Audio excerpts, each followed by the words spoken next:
In the Amplifier Lab Day 3, you have to do two experiments which are concerned with how op-amp behaves when we drive some transistors and how those transistors behave towards the signal. And we will do two experiments. The first shows what happens to a signal when we pass it through a transistor amplifier which is not properly biased, and we can see some distortion in the signal. And in the second experiment we have some circuitry to overcome this distortion, or to try to at least. The pre-lab activity is to design the second of the circuits, and there is in the laboratory sheet some instructions of how you should proceed, and there are some equations, and if you follow them you will come out with some resistors and capacitor values.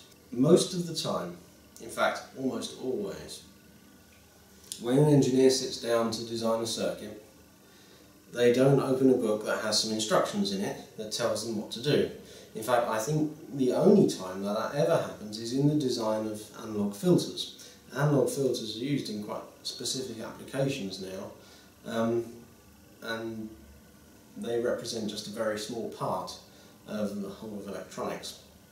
So it is unusual to follow a set of instructions to come up with a circuit design, and I would much prefer it if you could think about the problem you're having, think, well, the sort of circuits that are usually used for these kinds of problems are this class of circuit.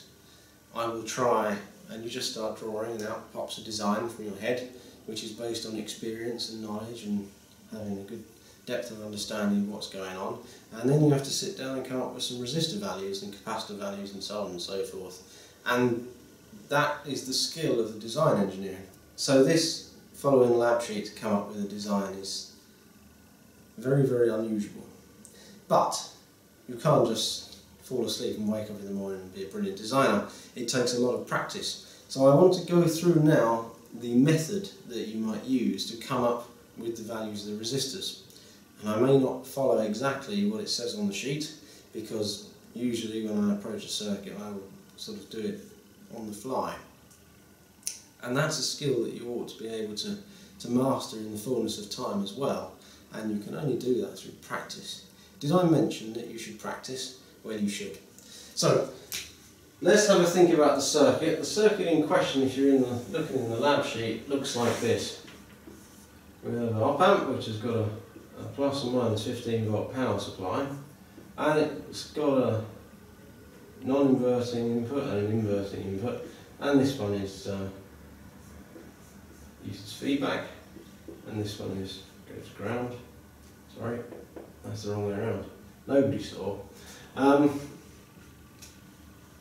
the input comes in, and this will come from the stepped attenuator almost certainly. And then we'll have a transistor. Oh, resistor goes in there. I think it's 470 or 47k.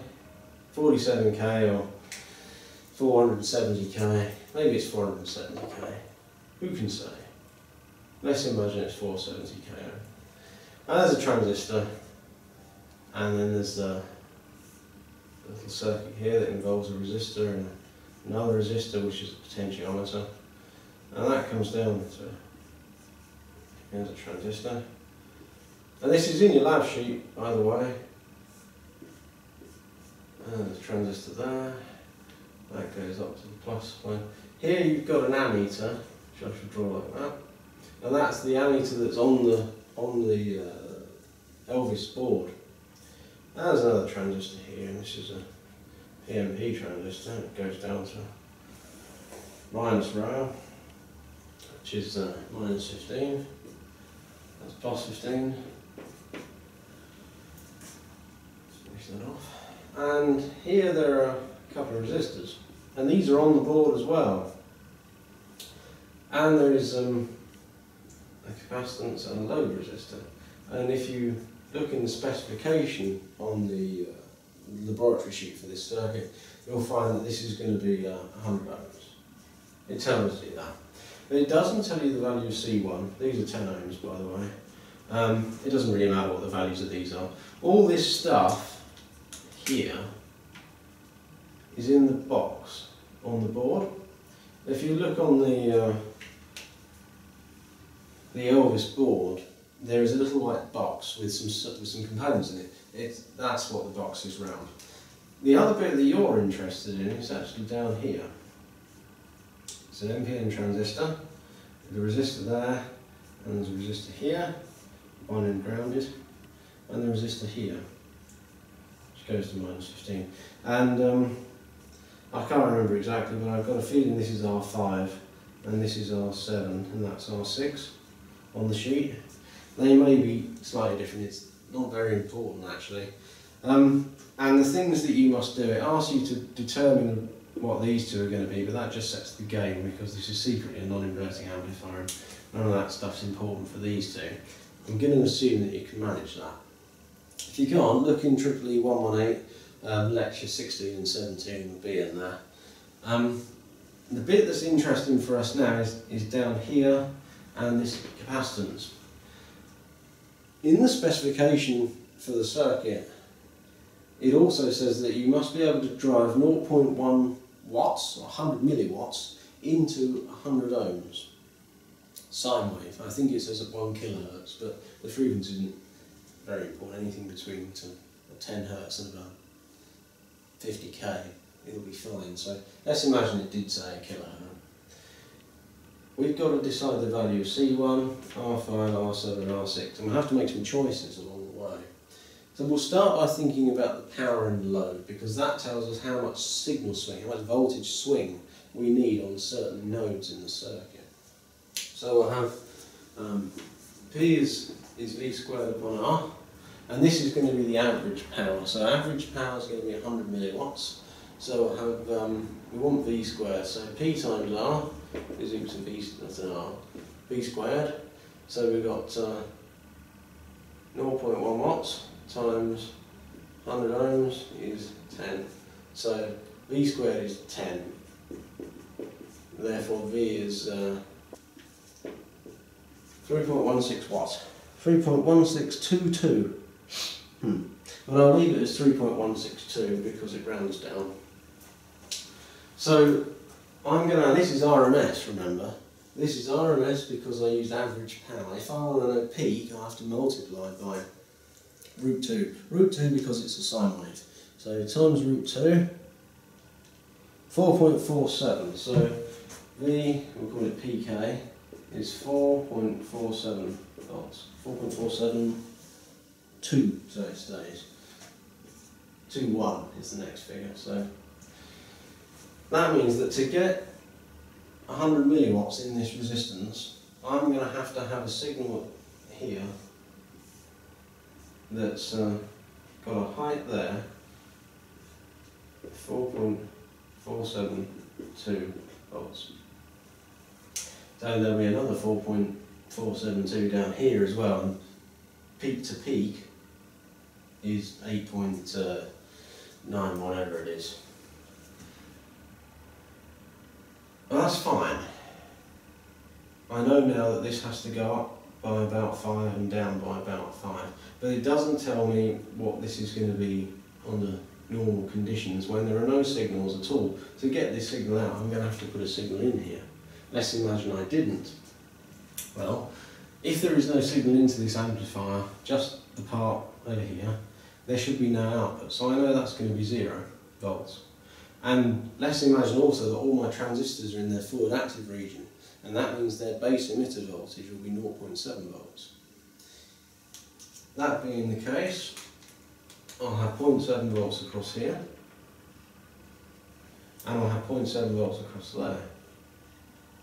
And I'll have 0.7 volts across there the other way, because this is PNP, so emitter is above base, whereas in NPN, base is above emitter. It's all to do with the direction of the arrow. Well, and the orientation of the transistor, obviously. So we can do some numbers now. So blue is with respect to wherever I've drawn the arrow. Black voltage is with respect to the 0, to ground. So this is going to have to be at minus 0.7 because I've got 0 here. I drop through 0.7 down to minus 0.7. Fine. And let's do it again, so at minus 0.7 down to another 0.7, so this is at minus 1.4. Now, we need to know something about the current that flows. I'll do currents in red, shall I?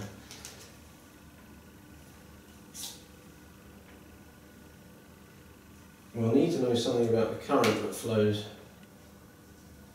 down there if we want to use Ohm's law with this resistor. But this resistor is quite small really, it's 10 ohms only, and I know from experience that the current that flows through this ammeter and through these two transistors and into the minus 15 all the time, the quiescent current, is going to be quite small. If you don't know that, you can look on the lab sheet because it says it's between 5 and 30 milliamps, I think. So let's imagine that there isn't any voltage drop across this 10 ohm resistor. In which case, we'll be at minus 1.4 volts just there. This capacitor, of course, blocks the voltage, so that doesn't matter. And if I'm going to do there is no voltage drop across this resistor because the resistor is quite small, the current's quite small for this resistance, I should also do it for this resistance as well. So I'll be at minus 1.4 just here. And I'm going to drop through another 0.7 volts, and that's going to leave me on the base here at minus 2.1 volts. So I've arrived on this node, which is all this branch here and all that bit there, and that bit there, at minus 2.1 volts. And I know that through this system of circuit, I will have to have this signal propagating. And I also know that this is an emitter follower. Turns out this is a current source, although I wouldn't expect you to know it. This is an emitter follower, and this is an emitter follower as well. And from the start of 225, or possibly from prior knowledge, maybe just for some reading, you will know that the emitter follower has no voltage gain. So the voltage on the emitter can't ever get any bigger than the voltage on the base. And by that I mean the signal voltage, so voltage swing. As a consequence, if I'm expecting this voltage out here, and I know none of this circuit's got any gain, that voltage must have started out here and propagated through. If it's propagating through, I can say, well, it's going to end up here. So I know I'm going to end up with minus 2.1 DC superimposed some AC. It's important because we need to make sure this transistor stays in its forward active region. That's principally the key part of this analysis. So 2.1 is the middle of this waveform now on this node here. So it goes up by 4.472. So 4.472 minus 2.1, 2.372. Right, and it goes down to minus 6 point something.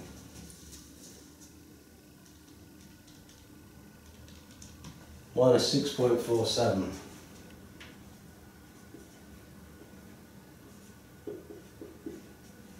Right. This is the lowest point that this node here, all this stuff here,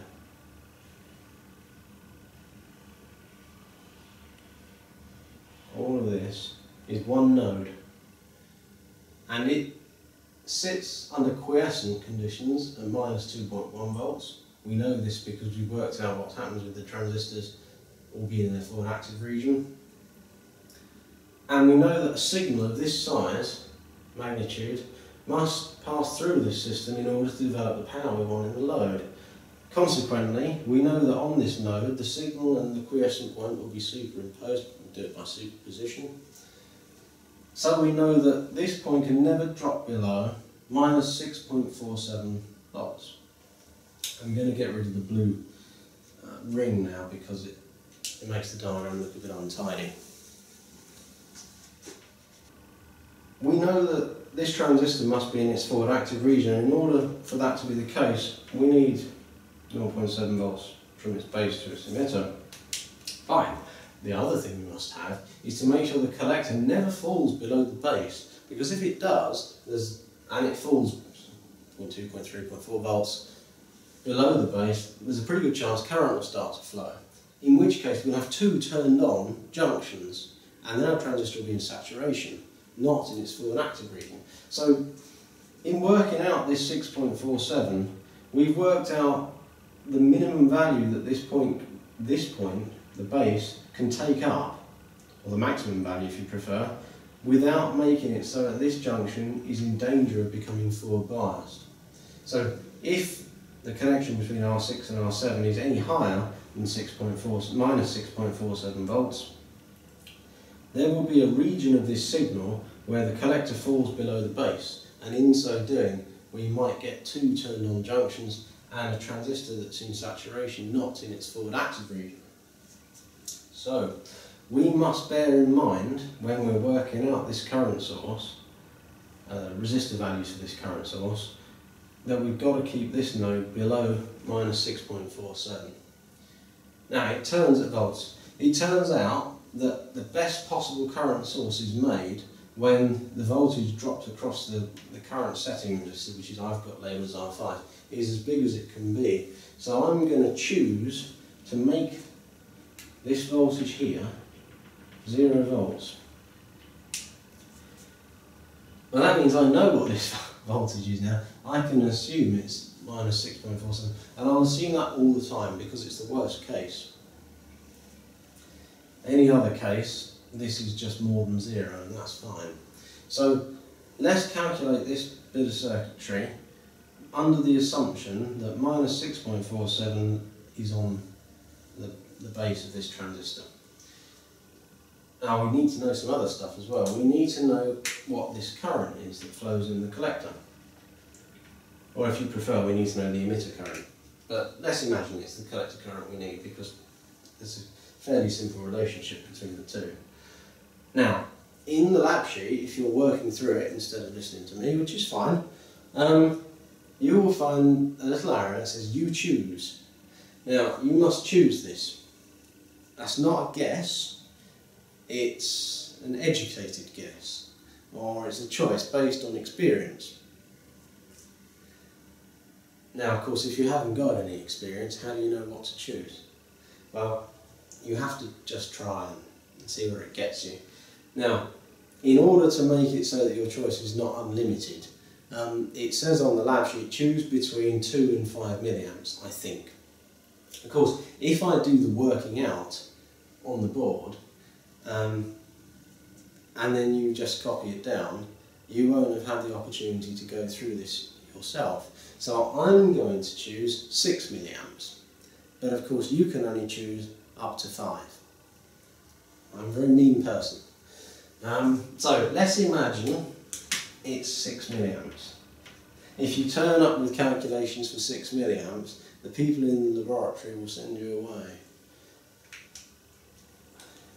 So I now know everything I need to make this go. I know that this voltage across R7 is minus 15 minus 6.47. I shall do it on the calculator, just to be sure. 8.53 volts. Now, this is in green. Oh, sorry, it's blue, isn't it? It should be blue. This is in blue, yes. This is in blue because it's with respect to minus 15. If it was in black, it would be with respect to 0. So 8. Did I say 57? 53. 8.53 volts there, and I know that this is minus 6.47 on here with respect to ground, which is light and black, and I know if I drop another 0.7 I'll be at minus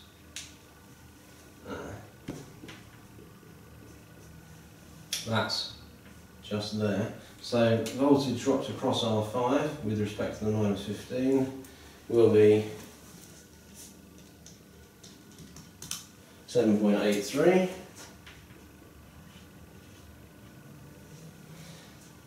Now, let's imagine there's no base current. Now, draw a little line through. If there isn't any base current, you might be tempted to apply an equation that runs along the lines of IE is equal to IC plus IB. And then you have to go through the business of what's beta and divides through. Never mind that. Let's just get rid of IB for a bit. We'll do some stuff to make sure that this is true. We won't just hope for the best, because that isn't design, it's trouble. So IC is equal to IE as long as we make sure the base current's pretty small. So that's nice, because now I know what this current here is. It's the emitter current, which is 6 milliamps. And at long last, I can come up with a value for a resistor that I actually want. Well, R5 is 7.83 volts divided by 6 milliamps. And that will give us 1.305 kiloohms.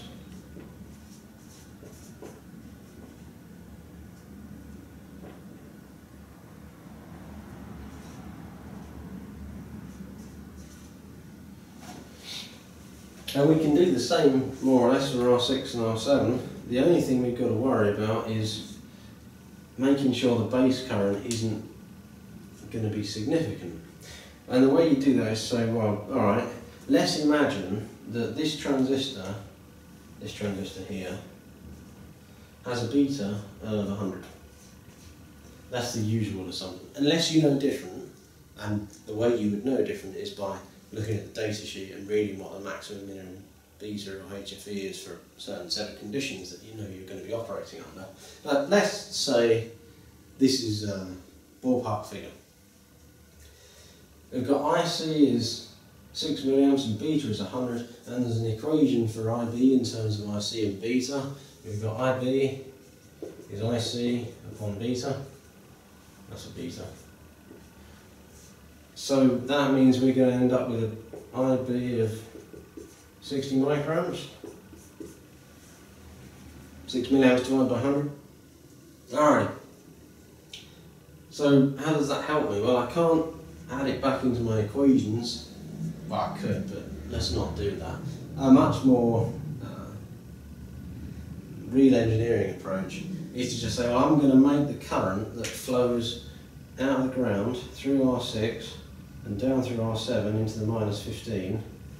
I'll just make sure that's much, much bigger than 60 microamps. And if I do that, the little current that escapes down here into the base off of this current will be so small compared to this current that flows in R6 and R7 that it won't make any difference, or make very small difference to the voltage involved, and the circuit will still work the way I think it should, even though there's a slight error. So if we wanted 10% error, say, we might say, alright then, IR6 has to be 600 microamps, or maybe more than or equal to.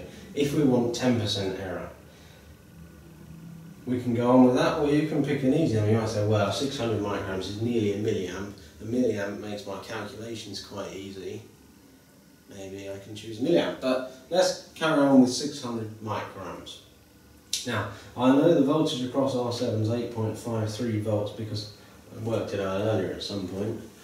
So we can say that R7 is equal to 8.53 divided by 600 microamps. And that's going to 8.53 divided by, I do 0.6 because it's in milliamps, 14.21666 kiloohms. 14.217 kiloohms. Fine. So last job then for this bit here, R6. Well, R6 is connected ground, and the other end we're going to take it as being minus 6.47. So that means ground is the bigger end here, which is why it gets the arrow. 6.47 volts, and it's also going to have 600 microamps in it because we're assuming there's no base current. So 6.47 divided by 0.6, 10.78 kiloohms. So R6 is equal to 6.47 divided by 600 microamps is equal to 10.78 8384. Okay.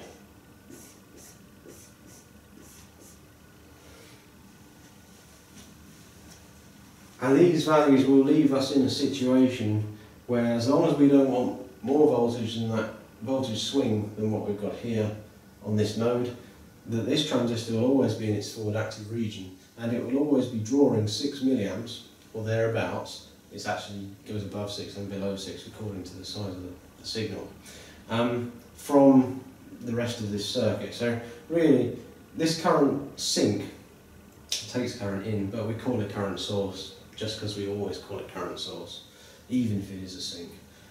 This current source is taking 6 milliamps from this circuit here, and it really is the load for this transistor up here.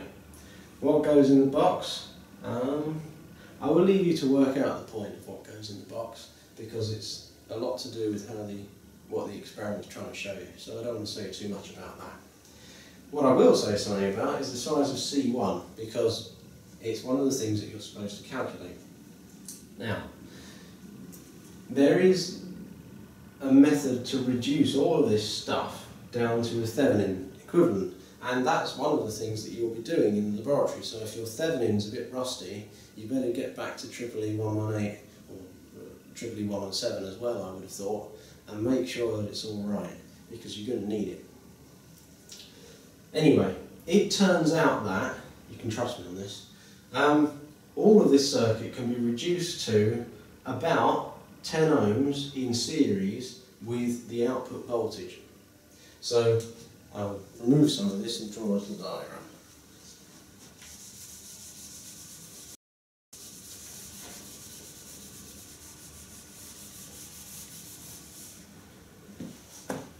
So it can all be boiled down to V out sine, hello,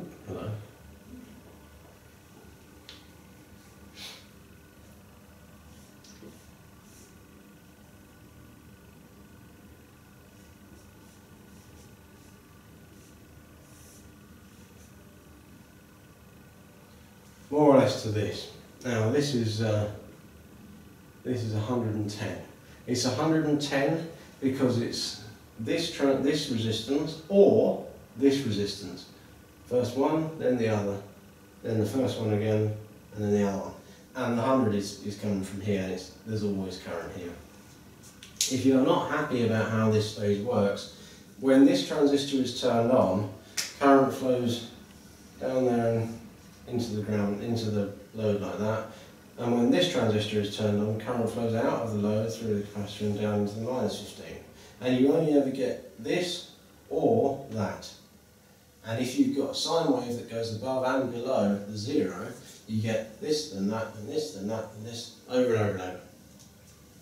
Which is why it's that 10 or that 10, because they come one after the other.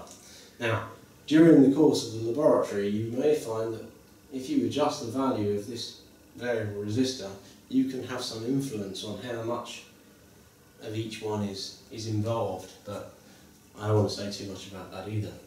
So it turns out that 110 ohms is what we're interested in, and this is a first order circuit. So if I said to you, well, what's the 3 dB frequency of this circuit, you'll probably pretty quickly work it out for me, and it's going to be F minus 3 dB.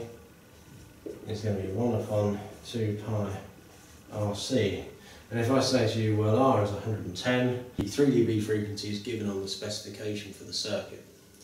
I think it says 15 Hertz. So you'd rearrange this to get your value for C, and it turns out that C is going to be about, I'll leave you to put the numbers in yourself, about 72 microfarads. But you can't buy a 72 microfarad capacitor because I don't think they exist. So what I need you to figure out for me is, if I need it to be at least 15 Hertz. Mustn't be bigger than 15, but it can be smaller than 15. Do I want my capacitance to be bigger than 72, the next biggest size, which is probably 100 micro, or 82 perhaps? Or am I satisfied for it to be 47 micro, or 68, which is the two below? So, it's pretty easy for you to come up with a number, but which is the one you're actually going to take out of the drawer in the lab? Day 3 of the amplifier lab uses almost the entire board except the bit that was used on day 1, which is really only for day 1. You have 2 experiments to do on day 3. The first of them requires the use of the top op amp because you need the offset null potentiometer as you needed for day 2. And you'll require this transistor and this transistor. So that's the 2 transistors towards the right hand edge of the board. Don't be tempted to use this one and this one, or this one and this one, or any other combination. You will need one NPN transistor and one PNP transistor, and this is the only PNP transistor on the board. This transistor has some connections under the board which you don't see, which make it unsuitable as a replacement for this one.